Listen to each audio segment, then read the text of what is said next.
आज वैद्य जी तो सुबह सुबह खेत में घास काट रहे हैं। पता नहीं इनको क्या है, 5 बजे से डटे हुए हैं। आइए वैद्य जी से बात करते हैं। और वैद्य जी क्या हो रहा है? ठीक है भैया, किसानी में लगे हुए हैं। अच्छा, तिली बोई गई थी और तिली काट रहे हैं। अच्छा, तिली कट गई है, घास कर रहे हैं इस समय। अच्छा। और ठीक है, हम लोग क्षत्रिय लोग हैं। अच्छा। देश के लिए हमारा जन्म सिद्ध अधिकार है कि मेहनत करना, सुबह जल्दी से उठ के मेहनत करना और पशुओं को देखना और सारा कुछ इस तरह का लगा रहता है। हम लोग क्षत्रिय तो यही दिखाता है कि हम लोग दिमाग के साथ में हाथों और शरीर का भी बड़ी शिद्दत से मेहनत करके आगे करते हैं और दिनचर्या है जो उस पर काम करते हैं। अच्छा, ये बताइए, चुनाव आयोग कुछ दिशा निर्देश दिए हैं, आप क्या कहेंगे? चुनाव आयोग जो दिशा निर्देश दिया है कि एक रेवड़ी कल्चर को पे ध्यान दिया जाए और इस तरह से सरकारी पैसों का दुरुपयोग हो रहा है और इस पे रोक लगे किसी न किसी रूप में और जनता के साथ छलावा न हो। तो मैं चुनाव आयोग को बड़ी विनम्रता से और उनका मैं समर्थन करता हूँ, बड़े दिल से हृदय से मैं समर्थन करता हूँ चुनाव आयोग का। लेकिन चुनाव आयोग का रेवड़ी कल्चर के विषय में बड़ा अच्छा फैसला है, मैं हृदय से सम्मान करता हूं। लेकिन चुनाव आयोग को ये भी तो करना चाहिए, जो बड़े बड़े धनाढ्य लोगों को एक राजभोग खिलाया जा रहा है, उसके विषय में क्या कहना है। और चुनाव को ये भी तो सोचना चाहिए कि कब तक ये गुंडे मवाली, मर्डर करने वाले माफिया लोग और धनाढ्य लोग और दुनिया के जराइम करने वालों को ही टिकट पार्टियां देती रहेंगी। इस पर कोई आक्षेप नहीं लगेगा, इन पर रोक नहीं लगेगी। और यही लोग राजनीति में आकर और अपने विचारों को जनता के ऊपर थोपते रहेंगे। ये कब तक होता रहेगा? इस पर भी तो चुनाव आयोग को जेहन में रखना चाहिए, चिंतन करना चाहिए। जिससे अच्छे लोग आए, ईमानदार लोग आए, गरीब आए तो देश की सेवा करें। हाँ, तब तो काम होगा। केवल एक ही पक्ष को, ये जितनी भी देश की संस्थाएं हैं, स्वतंत्र संस्थाएं हैं, इनको स्वतंत्रता से काम करना चाहिए। ये तो हम देख रहे हैं, जनता भी देख रही है कि ये सारी संस्थाएं, चाहे मीडिया हो, चाहे चुनाव आयोग हो, ये किसी पैसे के बल पे कहीं न कहीं गलत दिशा में चले जाते हैं। इस पर भी तो रोक होना चाहिए। ये जनता की आवाज़ है, मेरी नहीं आवाज़ है, जनता कह रही है कि मीडिया हमारी बात नहीं करता। एक उदाहरण भी है, केजरीवाल रोज़ मीटिंग कर रहे हैं, संजय सिंह आम आदमी पार्टी या अन्य पार्टी है, रोज़ मीटिंग कर रही है, कुछ न कुछ कर रही है। क्या मीडिया दिखा रहा है? कौन चैनल दिखा रहा है? कोई नहीं दिखा रहा है। बस केवल ये सत्ता के लोगों को ही सारा दिखाया जा रहा है। इसमें भी तो बातें होना चाहिए। तो ये हमारा कहना है कि स्वतंत्र जो संस्थाएं हैं देश की, वो स्वतंत्र रूप में काम करें।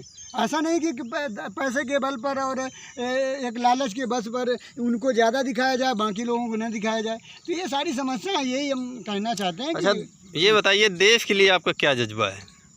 देश के लिए हम लोग क्रांतिवीर हैं, जो कि राम राज्य स्थापित करना चाहते हैं देश के अंदर। और राम राज्य स्थापित करने की कड़ी में हम लोग केवल दिखावे पे नहीं हैं। हम लोग, ये राम राज्य शब्द एक साधारण शब्द नहीं है।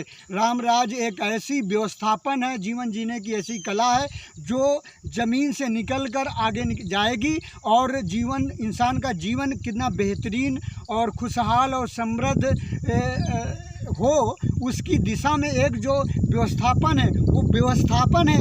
ये अल्लाह और क्या कहते हैं, ईश्वर का बनाया हुआ एक व्यवस्थापन है। उस पर हम लोग काम करेंगे, उसको कहते हैं राम राज। उस राम राज की कड़ी में हम आगे जाने की बात कर रहे हैं। और ये राम राज ऐसे साधारण नहीं आएगा।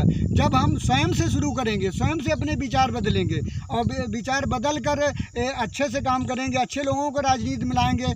और इस तरह से भी राम राज नहीं हो सकता है कि हिंदू लोग सरकारी ज़मीनों में मंदिर बना के कब्जा करें और उसमें दुकानें खोलकर अपना व्यवसाय करें और बढ़िया करें। मुसलमान अपनी मस्जिद बनाकर ज़मीनों में कब्जा करें और दुकानें खोलकर अपना व्यवसाय करें। इस तरह से राम राज और खुदा का राज नहीं आएगा। इसमें गरीब जनता पीसी जाती है। गरीब जनता को आप लोग भीड़ इकट्ठा करवा करके आ जाते हो, उनसे कहोगे कि दान करो, अल्लाह के नाम दान करो, ईश्वर के नाम दान करो। दान करा कर उनसे पैसा लेते हो, उनका समय बर्बाद करते हो और उनको भीड़ में इकट्ठा करके उनके लठ चलवाते हो। ये इस तरह से देश में खुदा का राज, राम राज्य नहीं आ सकता है। इसमें हम लोगों को सब 90% गरीब लोगों को भी सोचना चाहिए। ये 10 लोग माल काट रहे हैं और 90 लोगों को समय उनका और पैसा बर्बाद करते हैं। ये कहाँ का न्याय संगत बात हो सकती है? अच्छा ये बताइए, भाजपा सबका साथ सबका विकास का नारा देती है, आप इस पर क्या कहेंगे? देखो, भाजपा सबका साथ सबका विकास करती है तो वो सच है कि वो सबका साथ सबका विकास लेके चल रही है, और हम कहते हैं कि हम ये सबका साथ सबका विकास सबका विश्वास जीत के चल रहे हैं। लेकिन ये उदाहरण है कि 10 लाख करोड़, 10 लाख, 1 करोड़ की तो बात हटाओ, 100 करोड़ की बात हटाओ, 1000 की बात हटाओ, 100,000 की बात हटाओ, 10 लाख करोड़ जो अडानी का माफ़ किया है, ये कौन से सबका साथ सबका विकास लेके चल रहे हैं? यहाँ पर अभी इन्होंने जब 17 का चुनाव लड़ा तो कहा कि हम बैंकों का पैसा माफ़ करेंगे, किसी का 5 रुपये, किसी का 25 रुपये माफ़ किया है, और उन लोगों का इतना बड़ा माफ़ करे। ये तो बिल्कुल इनका बिल्कुल 100% झूठी झूठ है। इनके बारे में तो हम ज़्यादा शब्द बोलना नहीं चाहते हैं। और मैं अपनी बात कर रहा हूँ कि हम लोग 90% की बात करते हैं, हम 100% की नहीं बात करते। मैं खुला मंच से बात करता हूँ कि मैं 90% लोगों की बात उन लोगों की बात करना चाहता हूँ जो आम आदमी हैं, गरीब आदमी हैं, दबे कुचले हैं, जिनके साथ शोषण हो रहा है, जिनके साथ अत्याचार हो रहा है, जिन्हें न्याय नहीं मिल रहा है। उन 90% लोगों के साथ हम लोग का बात करते हैं। 10% को हम वोट लेना ही नहीं चाहते, उनकी बातें नहीं सुनना चाहते हैं। वो 10% वो लोग हैं जो जब से देश आज़ाद हुआ तब से वो लोग राज कर रहे हैं, चाहे वो धार्मिक मामले में हो, चाहे राजनीतिक मामले में हो। वो अपना आगे निकल कर और आगे बैठ कर अपना लाभ लेते रहते हैं राजनीतिक और हर तरह से। तो उन लोगों की से बात नहीं करता। वो धनाढ़ है, क्या हमेशा धनाढ़ ही देश को चलाएगा? वही लोग केवल नेता बनेंगे, बाकी लोग कहाँ जाएंगे? अच्छा ये बताइए वैद्य जी की कहते हैं चुनाव के पहले धार्मिक भावनाएं भड़काई जाती हैं, कहाँ तक सच है? ये तो देखो, ये तो जनता मेरे से ज़्यादा जनता जानती है कि कोई भी अगर चुनाव जीतना है तो 2 फाड़ कर दिए जाते हैं, एक हिंदू एक मुस्लिम। ये बहुत बड़ा देश के लिए घातक शब्द है और घातक विषय है। इसमें सारी जनता, हिंदू मुस्लिम सिख ईसाई, सबको सोचना चाहिए कि ये 5 साल तो कुछ नहीं करते हैं, सारे मुद्दे कोई नहीं उठाते हैं। जो सारा अत्याचार दुराचार जो भी अन्याय होता है, जो भी शासन प्रशासन अपना गुल खिलाता है, इसमें बड़े लोग का फ़ायदा होता है, उस पर विषय नहीं बात करते हैं। जब चुनाव आएगा उसके 1-2 महीने पहले इनको कभी हिंदुओं को आगे बढ़ाएंगे तो कभी कोई अराजक काम करेंगे, कभी दंगा फसाद करवाएंगे। ये इन लोगों का काम है। ये इस विषय से हम लोग समर्थित नहीं है। हम लोग समरसता के भाव से चलने वाले, भाईचारा के भाव से चलते हैं।